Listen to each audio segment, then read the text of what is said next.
Hello my dear student, welcome back to I smart study point. तो जैसा कि आपको पता है हम क्या सॉल्व कर रहे थे, प्रश्नावली 7.1।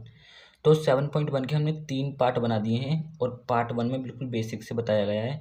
तो यदि आपने तीनों पार्ट अभी तक नहीं देखे हैं तो पहले देख लीजिए, उनका लिंक आपको डिस्क्रिप्शन बॉक्स में मिल जाएगा। और 3 पार्ट में हमने क्वेश्चन नंबर, ये जो अपना क्वेश्चन नंबर 6 है, इसके ये दोनों क्वेश्चन हमने क्लियर कर दिए हैं। कौन से वाले? ये दोनों। और ये आपको होमवर्क के लिए दिया था, ठीक है। तीनों पार्ट आप देख लीजिएगा, लिंक डिस्क्रिप्शन बॉक्स में है। और क्लास 10th के मैथ के पूरे सिलेबस का सॉल्यूशन देखना चाहते हैं चैप्टर 1 से 15 तक, तो उसका लिंक भी आपको डिस्क्रिप्शन बॉक्स में मिल जाएगा, ठीक है। तो इस वीडियो में हम बताएंगे क्वेश्चन नंबर 7 से। किससे? क्वेश्चन नंबर 7 से। चलिए बिना किसी देरी के स्टार्ट करते हैं इसको। तो क्या बोला है? एक्स अक्ष पर वह बिंदु ज्ञात कीजिए जो इससे और इस बिंदु से समदूरस्थ हो। तो पहले समदूरस्थ की बात करेंगे और पहले करेंगे एक्स अक्ष पर वह बिंदु ज्ञात करना है, ठीक है। तो देखिए क्वेश्चन में जब भी आपसे बोलेगा एक्स अक्ष पर, ध्यान दीजिएगा, थोड़ा सा ध्यान देने योग्य बातें हैं, नोट कर लीजिएगा, इन बातों को नोट कर लीजिएगा, ठीक है। एक्स अक्ष के लिए क्या होगा? देखिए एक्स अक्ष के लिए, एक्स न्यू पेन लेकर आए आज ही, एक्स अक्ष के लिए, एक्स अक्ष के लिए क्या होगा? वाई बराबर 0 होगा। जब भी क्वेश्चन में एक्स अक्ष की बात करेगा तो उसके लिए वाई बराबर 0 होगा। और वाई अक्ष के लिए, वाई अक्ष के लिए एक्स बराबर 0 होगा, ठीक है। इन दोनों बातों को आप नोट कर लीजिएगा अच्छे प्रकार से, क्लियर है। जब बोलेगा एक्स अक्ष के लिए तो वाई बराबर 0 और वाई अक्ष के लिए एक्स बराबर 0। तो हमें क्या क्या, क्या ज्ञात करना था? हमें ज्ञात करना था एक्स अक्ष पर वह बिंदु ज्ञात कीजिए। तो माना वह बिंदु क्या होगा? माना वह बिंदु क्या होगा बताइए। माना वह बिंदु जो है हमारा क्या है, एक्स अक्ष के लिए पूछा था ना, तो एक्स और उसके लिए वाई 0 होगा, यानी कि ये वाला x1 होता है, ये वाला y1, ठीक है। तो एक्स अक्ष पर पूछा था तो एक्स अक्ष पर y बराबर 0 होगा, ठीक है। तो ये वो बिंदु मिल गया। अब बात करिए समदूरस्थ की, ठीक है। तो देखिए ये है, तो कोई बिंदु हमारे पास यहाँ पे P है। क्या था हमारा पहला बिंदु? 2, -5, ठीक है। और दूसरा मान लेते Q है, तो ये दूसरा बिंदु क्या है? Q। ये क्या है? -2, 9। एक बार और दिखा देते हैं आपको, देखिए ये दोनों, ठीक है। तो एक्स अक्ष पर वह बिंदु ज्ञात करना था जो इन दोनों बिंदुओं से समदूरस्थ हो, मतलब समान दूरी पर है। तो मान लेते हैं यहाँ पे कोई बिंदु है, ठीक है, ए मान लेते हैं, और वो क्या है? x,0 है। क्या है? x,0 ये है, ठीक है। तो देखिए ये जो बिंदु है वो इस वाले बिंदु से भी और इस वाले बिंदु से भी समान दूरी पर है। समदूरस्थ का मतलब यही होता है, समान दूरी पर। तो हमें ये बिंदु फाइंड आउट करना है, एक्स वाला, मतलब एक्स की वैल्यू निकालनी है, तो हमें ये टोटल बिंदु मिल जाएगा, ठीक है। तो समदूरस्थ के लिए, समदूरस्थ के लिए क्या होगा? समदूरस्थ के लिए होगा आपका पी ए बराबर हो जाएगा पी ए क्यू, ठीक है। क्या हो जाएगा? पी ए बराबर हो जाएगा आपका ए क्यू, ठीक है। इसका मतलब ये दोनों, ये इसके बीच की दूरी बराबर है और इसके बीच की दूरी भी बराबर है। तो पी ए बराबर पी क्यू, ठीक है। पी ए क्या है? पी और ए के बीच की दूरी, तो निकाल लेते हैं। इसके बीच की दूरी का फॉर्मूला क्या हो जाएगा? x2 - x1 का होल स्क्वायर, यानी x2 ये हो जाएगा आपका, और -2 x1 का होल स्क्वायर, फिर प्लस y2 यानी कि 0, माइनस y1 होता है, माइनस ये तो ये +5 हो जाएगा, और इसका होल स्क्वायर बराबर अंडर रूट। अब इन दोनों के बीच की दूरी लगाइए ए क्यू। अब देखिए चाहे x1 - x2 कीजिए या x2 - x1 कीजिए, कोई फर्क नहीं पड़ने वाला है, ठीक है। तो x - 2 का होल स्क्वायर, x माइनस होता है माइनस, और ये -2 पहले से ही, तो +2, फिर +0 यानी कि y1 - y2, ये y1 है, 0 - 9 का होल स्क्वायर, क्लियर है ना। उसके बाद सॉल्व कर लेते हैं इसको। तो एक काम कर लीजिएगा, दोनों पक्षों का वर्ग कर दीजिएंगे। हम क्या कर देंगे? दोनों पक्षों का वर्ग, पहले दोनों पक्षों का वर्ग कर लेते हैं। दोनों पक्षों का वर्ग करने पर, वर्ग कर, देखिए यदि आपको यहाँ पे समझ में नहीं आए तो ध्यान से समझिए। पहले हमने निकाली है पी ए के बीच की दूरी, यानी कि इन दोनों के बीच की दूरी, ठीक है। और x2 माइनस x1 का होल स्क्वायर होता है ना, तो x2 आपका ये हो जाएगा, x1 ये हो जाएगा, तो x2 माइनस x1 का होल स्क्वायर प्लस y2 0 यानी कि ये y2 होगा, तो y2 माइनस y1, माइनस होता है फॉर्मूले में, ये 5 माइनस का तो प्लस का 5 हो जाएगा। इसी प्रकार हमने इधर लगाया, इधर हमने लगा दिया x माइनस x1 का होल स्क्वायर, उससे आपको कोई दिक्कत नहीं होने वाली, कोई प्रॉब्लम नहीं है, ठीक है। चलिए इसको सॉल्व कर लेते हैं दोनों पक्षों का बर करने पर। अब जब बर करेंगे तो अंडर रूट हट जाता है, आपको ही पता होगा, तो ये बचेगा x माइनस 2 का होल स्क्वायर प्लस, अब यहाँ बचेगा आपका 0 प्लस 5 का होल स्क्वायर बराबर x प्लस 2 का होल स्क्वायर और प्लस 0 माइनस 9 का होल स्क्वायर, ठीक है। यहाँ पे देखिए आप जानते हैं a माइनस बी का होल स्क्वायर क्या होता है, a का स्क्वायर प्लस बी का स्क्वायर, बी का 2 यानी कि 2 का स्क्वायर 4, माइनस 2ab होता है, माइनस वाले माइनस 2ab, माइनस 2 इंटू ए एक्स है इंटू बी क्या है आपका 2 है, फिर प्लस 5 है वो 0 प्लस 5 यानी कि 5 हो जाएगा, 5 का स्क्वायर 25 बराबर, यहाँ पे भी वही लगाइए, यहाँ पे प्लस वाला है तो a प्लस बी का होल स्क्वायर क्या होता है, a का स्क्वायर प्लस बी का स्क्वायर प्लस 2ab, इसमें सब प्लस में होते हैं, तो a का स्क्वायर हो जाएगा प्लस बी का स्क्वायर यानी 2 का स्क्वायर 4 प्लस 2ab, 2 इंटू ए क्या है आपका x इंटू बी क्या है आपका 2 प्लस, अब यहाँ पे हो जाएगा आपका -9, अब -9 का स्क्वायर कितना हो जाएगा 81 यानी कि 81, स्क्वायर करना हो तो चाहे प्लस का हो या माइनस का हो, हमेशा प्लस में ही आता है, ठीक है।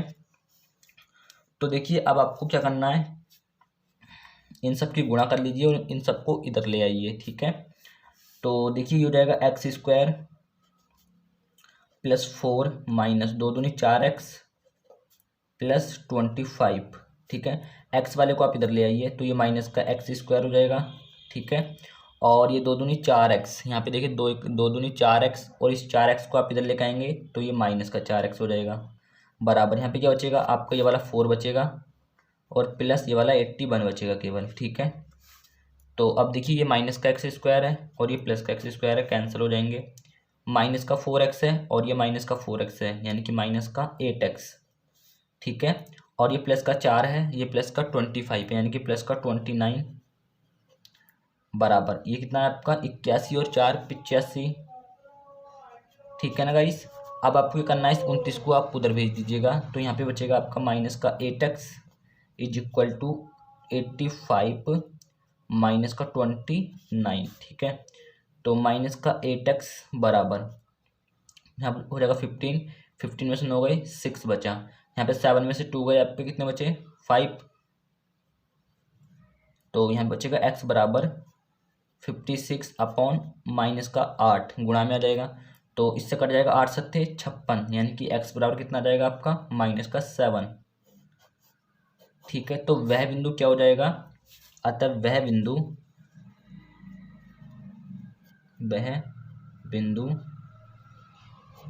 क्या था हमारा x, 0 था ना, तो क्या हो जाएगा x कितना -7,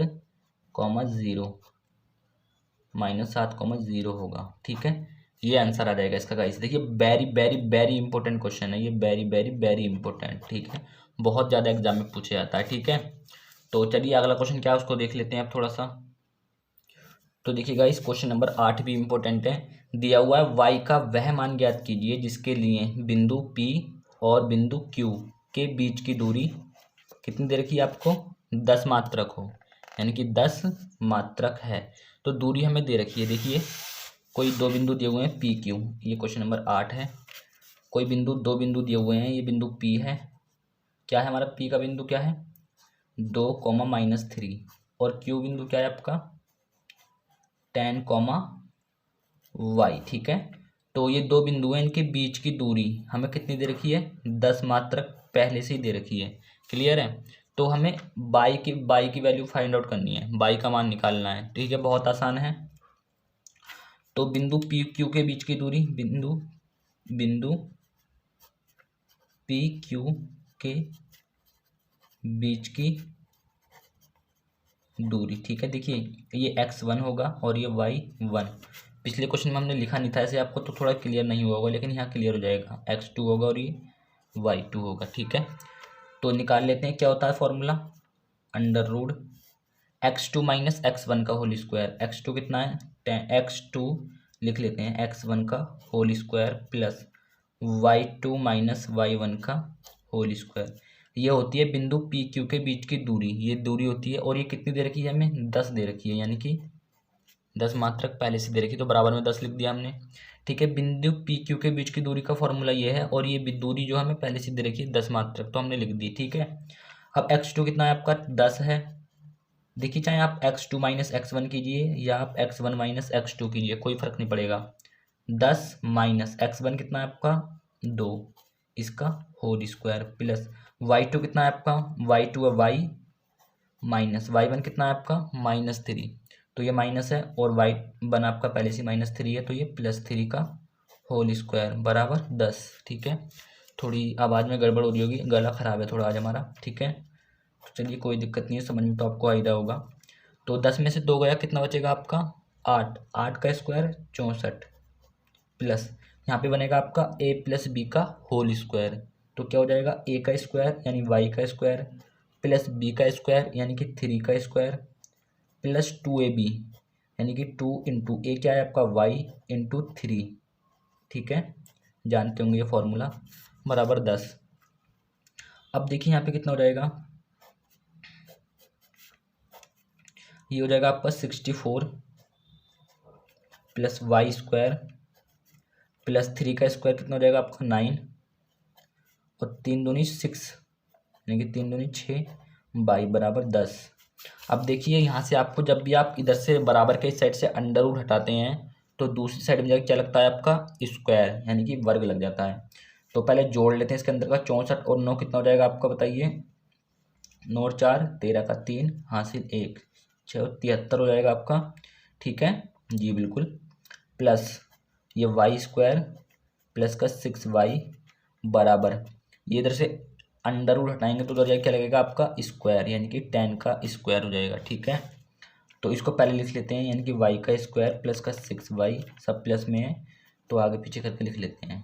ये हो जाएगा आपका 10 का स्क्वायर 100, और जब वो 100 को आप इधर ले आइए तो ये हो जाएगा माइनस का 100 बराबर 0। ठीक है, अब आपको इसमें से माइनस कर देना है। ठीक है, और कुछ नहीं करना है। तो वाई स्क्वायर प्लस का 6y कितना बचेगा यहाँ पे, 100 में से देखिए 73 घटा दीजिए आप, कितना बचेगा 27 यानी कि माइनस का बराबर 0। अब आप इसको तो जानते ही होंगे कैसे हल करेंगे, आपको आता ही होगा, कैसे करेंगे बताइए, जल्दी बोलिए। इसकी गुणा आप यहाँ पे कीजिए, कितना आएगा 27y स्क्वायर। अब इसको आपको ऐसे गुणनखंडों में तोड़ना होगा कि आपका 6y आ जाए, तो तोड़ दीजिए 3 गुणा 9। यदि आपको तोड़ना नहीं आता तो हमने पीछे जो अपनी प्रश्नावली बना रखी है इस वाले चैप्टर की, जिसमें ये जो अपनी द्विघात समीकरणें हल की हुई हैं उनको देख लीजिएगा। तो 3 में से आप 9 में से 3 घटाएंगे तो कितना बचेगा, 6 बचेगा। ठीक है, तो तोड़ देते हैं, ये आपका ऐसे रहेगा वाई स्क्वायर लीजिए, आपको प्लस का 6y चाहिए तो आपको लेना पड़ेगा प्लस का 9y, और माइनस का 3y लेना पड़ेगा, तो इसमें से घटाएंगे तो 6y बचेगा। ठीक है, माइनस का 27 बराबर 0। अब देखिए इन दोनों से क्या कॉमन दिख रहा है आपको, y, तो y कॉमन कर लीजिए, यहाँ बचेगा आपका y प्लस 9, और यहाँ से देखिए आपको क्या कॉमन दिख रहा है, इन दोनों से आपको कॉमन दिख रहा है माइनस का 3 दिख रहा है, यहाँ पे भी -3 होगा और यहाँ पे भी -3 होगा, क्योंकि ये लिखा हुआ होगा 3 इंटू 9, तो 3 है ना यहाँ पे भी माइनस का, तो कर लेते हैं इसको कॉमन, माइनस का 3 आपका कॉमन आ जाएगा और आपका बचेगा y प्लस 9 बराबर 0, आपका ये बचेगा। ठीक है, अब क्या करना है हमें, जो ब्रैकेट के अंदर एक बार उसको ले लीजिए यानी कि y प्लस 9, और जो ब्रैकेट के बाहर है एक बार उसको ले लीजिए यानी कि y माइनस 3 बराबर 0। अब देखिए हमें दोनों के बराबर 0 दिख रहा है, इसके भी बराबर 0 दिख रहा है और इसके भी बराबर 0 दिख रहा है, तो हमें क्या करना होगा, सिंपली दोनों के बराबर अलग अलग 0 ले लेना है। ठीक है, तो देखिए एक बार इसके बराबर यानी कि y प्लस 9 बराबर 0, और एक बार किसके बराबर 0 लेना है, एक बार लेना है आपको इसके बराबर 0 यानी कि y माइनस 3 बराबर 0। ठीक है, तो यहाँ से आप जब y की वैल्यू निकालेंगे आएगी आपकी माइनस का 9, और यहाँ से आप y की वैल्यू निकालेंगे तो आपकी कितनी आएगी 3। तो देखिए आपकी y की वैल्यू क्या हो सकती है, y का मान निकालना था ना हमें क्वेश्चन में, तो y की वैल्यू हो सकती है आपकी माइनस का 9,3, दोनों वैल्यू आपकी ये हो सकती हैं, तो ये आपका आंसर आ जाएगा गाइस। ठीक है, तो देखिए गाइस, आज के इस वीडियो में हम यहीं तक छोड़ेंगे, बाकी के जो 2 क्वेश्चन आपको नेक्स्ट पार्ट में मिल जाएंगे। आपको भी मज़ा आ रहा होगा, ज़्यादा लंबी लंबी वीडियो इसलिए नहीं बनाते हैं क्योंकि आपको देखिए कम पढ़ें लेकिन अच्छा पढ़ें, ठीक है। तो उम्मीद करते हैं वीडियो आपको पसंद आएगा। छोटी छोटी वीडियो में वीडियो भी जल्दी ख़त्म हो जाती हैं और बच्चा भी बोर नहीं होता है, ठीक है। तो चैनल पर नया आए तो सब्सक्राइब कर लीजिएगा, वीडियो पसंद आए तो लाइक कर दीजिएगा। मिलेंगे नेक्स्ट वीडियो में, तब तक के लिए जय हिंद, वंदे मातरम, भारत माता की जय।